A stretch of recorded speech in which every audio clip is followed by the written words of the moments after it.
Você sabia que tem como ganhar muito dinheiro todo mês com o YouTube sem precisar mostrar teu rosto? Pô, isso provavelmente você já sabe, né? Quem me acompanha sabe disso. Mas tem um segredo que quase ninguém te conta. Tá curioso para saber que segredo é esse?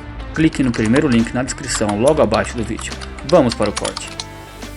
Existe uma questão cultural na qual todos nós estamos envolvidos. Desde a escola, no ensino fundamental, no ensino médio, nós entramos num modelo acadêmico, num modelo de ensino, num modelo de escola, preparado para formar operários para as fábricas. O modelo de ensino nosso, ele data da Revolução Industrial. Então aquela coisa da sirene tocando, não é? Aquela coisa do horário do almoço, aquela coisa bem de fábrica. Então é um modelo que forma numa linha de montagem mão de obra para o mercado. E que bom, porque o mercado precisa de mão de obra. Então tá tudo certo. Acontece que, para você sair dessa linha de montagem, para você sair desse rebanho que é criado, passa a sua vida, sair dessa linha de montagem requer muita coragem, não é fácil. Porque, mal ou bem, seguir a boiada dá uma sensação de segurança. Você está todo mundo indo para um lado, você se sente mais seguro indo para o mesmo lado, quando, na verdade, você deveria justamente para o outro lado. Porque é o sentimento de manada, é o sentimento que você tem, que você é parte de uma massa. As pessoas gostam de fazer parte de um coletivo. É como se fosse diluir o seu risco, entendeu? Eu estou diluindo o meu risco se eu estou junto com todo mundo. Também deve ter uma questão uma questão antropológica, essa questão da autoproteção. Se você, obviamente, num cenário mais hostil, se você voltar alguns milhões de anos atrás, você numa tribo, tu tá muito mais protegido para lutar contra predadores, por exemplo. Mas o fato é que para você se destacar, você tem que, em algum momento da sua vida, sair dessa manada.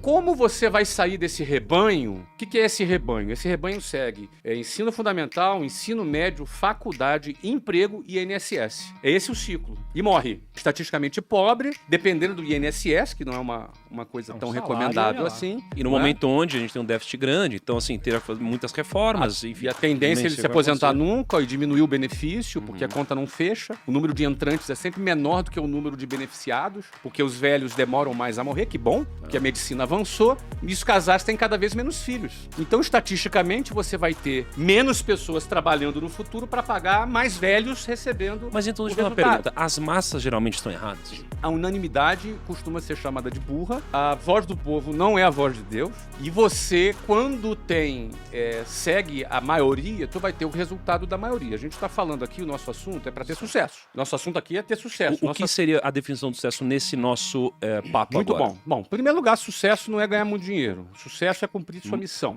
Geralmente, quando você cumpre a sua missão, você cumpre com sucesso a sua missão, geralmente você vai ganhar dinheiro. Se eu for falar do meu caso, eu sempre busquei atingir resultados e sempre tive grana também como um objetivo meu. Falando do meu caso especificamente. Por exemplo, meu primeiro degrau, eu queria ser independente dos meus pais.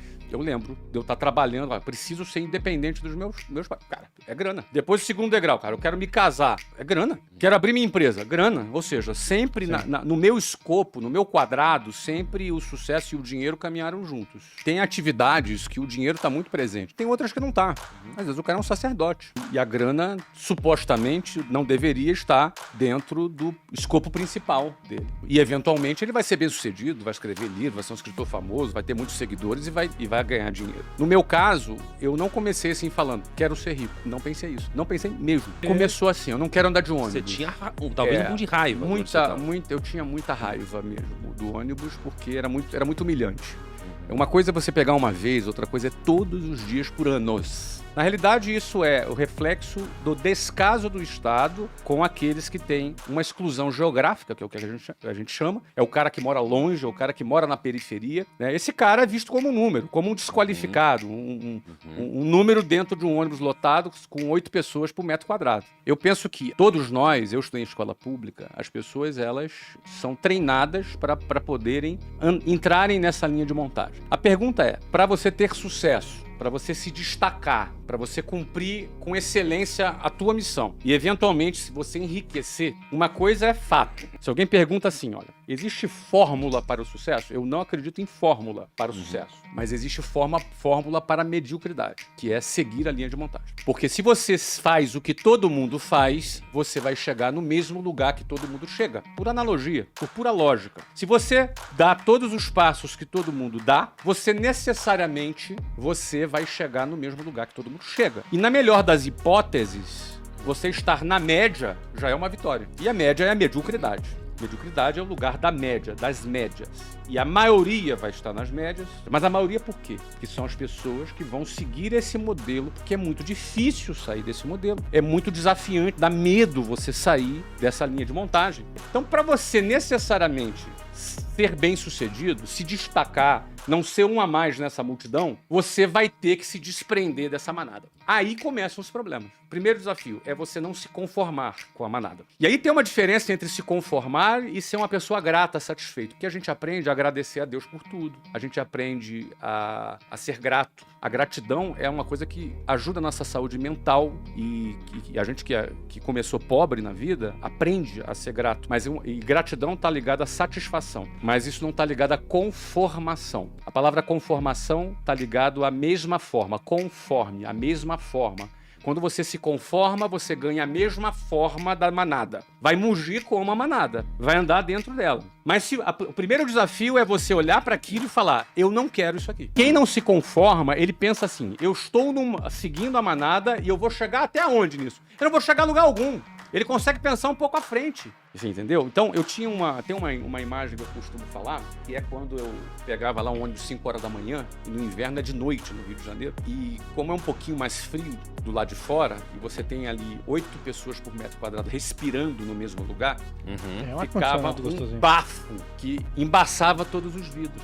Então eu lembro que em situações como essa, eu ficava ali de frente para uma janela, do lado de fora escuro, e a gente passava a mão ali no vidro, com aquela baba, né? Aquele vapor d'água ali, que era resultado da nossa respiração, e eu ficava olhando para o meu reflexo no espelho no ônibus. E eu me via naquela situação. E eu me recordo bem de falar, cara, eu vou sair daqui. Eu não quero ficar aqui. Aqui não é o meu lugar. Então, eu acho que o primeiro ponto é você dar um basta para você não se conformar com aquilo. A primeira coisa, porque a gente acaba se acostumando na nossa vida e tolerando determinadas coisas. Então acho que isso aí é uma coisa que alguns pensam, outros não pensam. Eu olhava, analisava aquilo, a conta para mim não fechava. Eu fazia uma conta na minha cabeça. Eu pensava assim, cara, daqui a 30 anos eu vou estar aqui como essas pessoas que estão aqui. Só que eu não quero. Então, assim, quando você começa a questionar, o teu cérebro começa a pensar, cara, o que eu vou fazer pra sair daqui? Eu não tinha as respostas ainda. Sim. Cara, questionar é muito difícil. Claro que é difícil, porque é mais fácil seguir a boiada. O lema eu tinha um bordão, era pense fora da caixa. Era aquela fase que a gente está querendo fazer as pessoas questionarem. Porque se as pessoas não questionarem, elas aceitam. Mas o ponto é que quando a gente tolera determinadas situações intoleráveis na nossa vida, a gente só piora a nossa situação. Então, se eu tolero o intolerável, a chance é piorar, não é melhorar. Então, existe uma fase que é o questionamento e uma tomada de decisão. Precisa existir uma tomada de decisão. Não necessariamente a pessoa sabe o que vai fazer. Não é fácil. Então, penso que primeiro é questionar. O primeiro questionamento, eu não vou sair daqui. Não tem solução isso aqui. Daqui a 30 anos eu vou estar aqui. É isso que eu quero pra minha vida? Não. Se é não, eu tenho que sair daquele ciclo. Pensando que você decidiu sair, tu vai começar a pensar em soluções. E eventualmente você vai achar alguma solução. Eventualmente você vai achar alguma saída. Ou não. Não tem garantia de nada aqui. Mas a garantia é o seguinte, se você não questionar, é garantido, você vai ficar lá dentro pro resto da vida. Aí quando você toma uma decisão de sair daquela situação, você vai ter que enfrentar uma outra situação que você mencionou. Os amigos. Muitos que estão na manada e vê você saindo, querendo sair da manada, ameaçando a sair da manada, o cara tem medo por você. Ele quer o teu bem.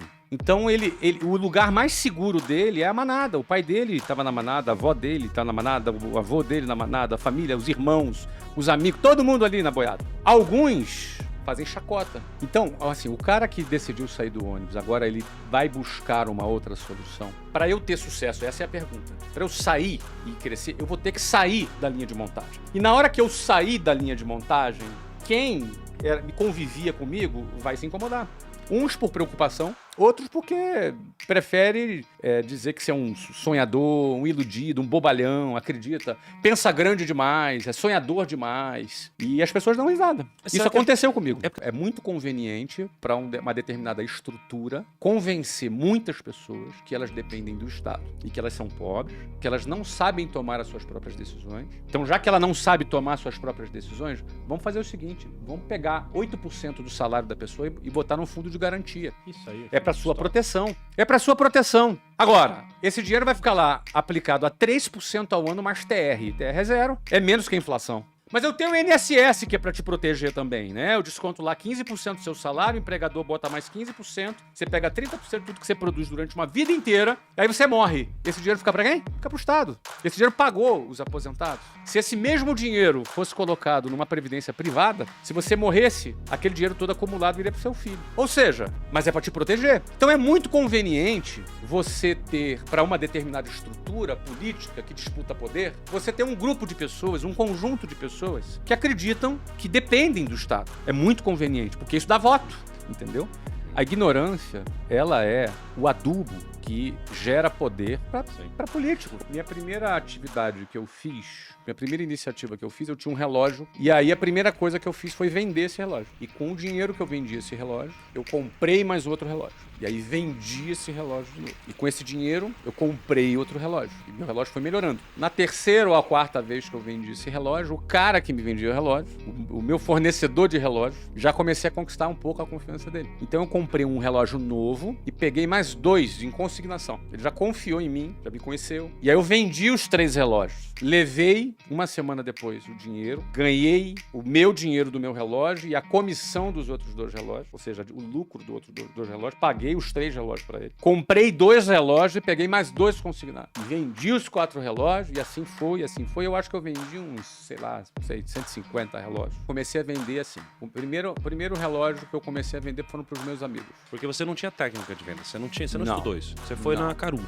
Eu fui na intuição. Então, e relógio é um produto muito simples de vender, não requer muita técnica, não é? Então, assim, jovens gostavam muito de comprar esse relógio. Então, eu comecei a vender para os meus amigos do bairro, amigos da escola. Daqui a pouco eu comecei a vender para vizinho do amigo. E o negócio começou a rodar. Então, essa minha experiência vendendo relógio, ela me trouxe 2 coisas. Primeiro, eu já estava namorando e era muito ruim para mim ficar pedindo dinheiro pro meu pai. A primeira coisa eu comecei a ter dinheiro para poder sair com a Luciana. Então, essa foi meu primeiro conquista. Não precisa pedir dinheiro pro meu pai para sair com a namorada. Depois, num segundo momento, quando eu comecei a vender com um pouco mais de escala, eu fiquei vendendo relógio por um ano. Não sei se eu vendi 10 relógios por mês, talvez. Em média. Mas aí o que acontece? Eu comecei a questionar, de novo questionando. Porque o que eu ganhei vendendo aqueles relógios já era mais do que o meu pai e a minha mãe ganhavam no mês. Claro que foi um mês. Mas quando eu ganhei aquele dinheiro, eu gostei de ganhar aquele dinheiro. E eu me senti assim, cara, por que as pessoas pegam 2 horas de ônibus para ganhar um salário mínimo? Por que elas fazem isso? Elas não vendem relógio. Eu tinha a sensação que eu tinha uma fórmula que fazia as pessoas saírem daquela situação delas. Eu tive a sensação de ter descoberto um caminho de saída. Porque, cara, eu ganhei, sei lá, 5, 6, 7 salários mínimos no mês vendendo relógio. Por que uma pessoa, ela trabalha um mês inteiro para ganhar um salário mínimo e levando 5 horas, carregando cimento nas costas, trabalhando em obra? Por que ela faz? Porque ela não vende relógio, caramba. Essa era a minha sensação. Mas por que as pessoas não fazem isso também? Isso é um sentimento interessante. Porque esse sentimento tem a ver comigo. Eu me sinto tendo uma boa notícia para dar para as pessoas que pode libertar elas do sistema. Esse é o meu mote, não é?